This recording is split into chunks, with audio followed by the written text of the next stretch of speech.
Bugün polimerlər bölməsindən 39-cu misal Vüqar Zeynalovun kitabından maraqlı bir testin həllini edək.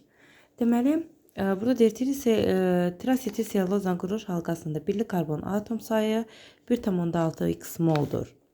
Linolen turşusunda sp3 hibrid vəziyyətdə karbon atom sayının sp2 hibrid vəziyyətdə karbon atom sayına fərqi y moldur.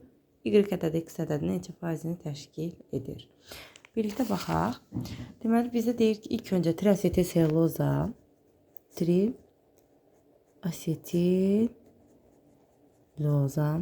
quruluşunu yazırıq.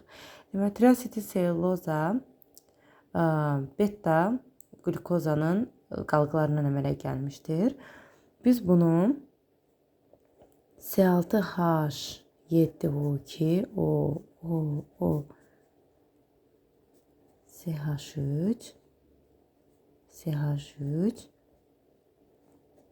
bu şəkildə yazsaq, burada birlikli karbonlar seçilməyəcək. Ona görə quruş halqamızı yaxşı yadımızda saxlayıb təkrarən yazırıq. Deməli, karbon, oksigen, karbon. Buradan da CH2O. Neçə OH var idi? 3 OH qalmışdı. 5 OH-dan ikisi sərf olunmuşdu polimerləşməyə. Yerdə də ikisi qalmışdı. İndi bu O'ya həmin bu asetil birləşir. Bura hidrogen. Burada da yenidən oksigen, karbon. Asetil birləşir. Üçüncü karbonda. Bura H. Burada da oksigen, CO.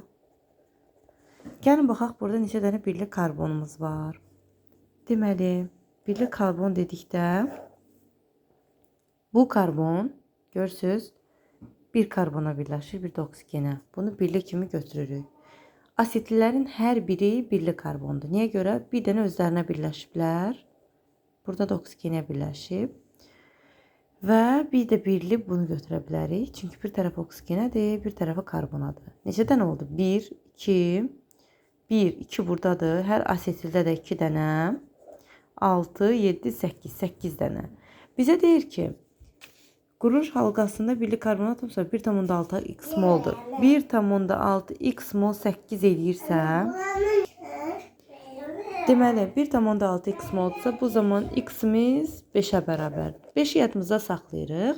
İndi növbə y-i tapmaqdadır. Linolen turşusu, deməli, olein, linolen. Bu üç turşunu mən necə yadımda saxlamışam? Stearin bunun doymuşudur. C17H35COH. Buradan 2 düşür. C17H33COH.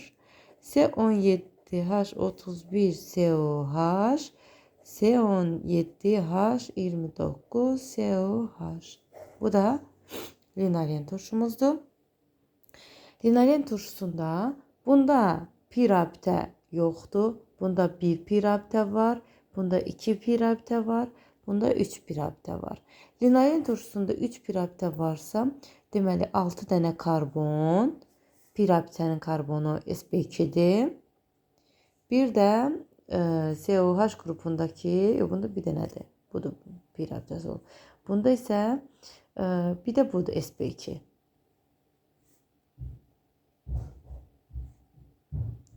Üstədə də gəlir 7 sp2 vəziyyətdə olan karbonu var.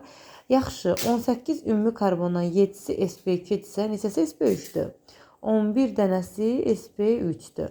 İndi bizə deyir ki, sp3-dən sp2-nin sayını çıxın. Onda 11-dən 7-nə çıxacaq, qalacaq 4. Bu da nəyə bərabər eləyin? Y-ə. İndi burada nə deyir? Y ədədi x ədədini neçə faizini təşkil edir? Y-imiz 4-dürsə, x-imiz də 5-dir. Neçə faizini təşkil edəcək? 2. 80%. Cavab D variantı. Bu qədər. Anlaşılmayan nəsə olsa, rəy bölməsinə qeyd edə bilərsiniz.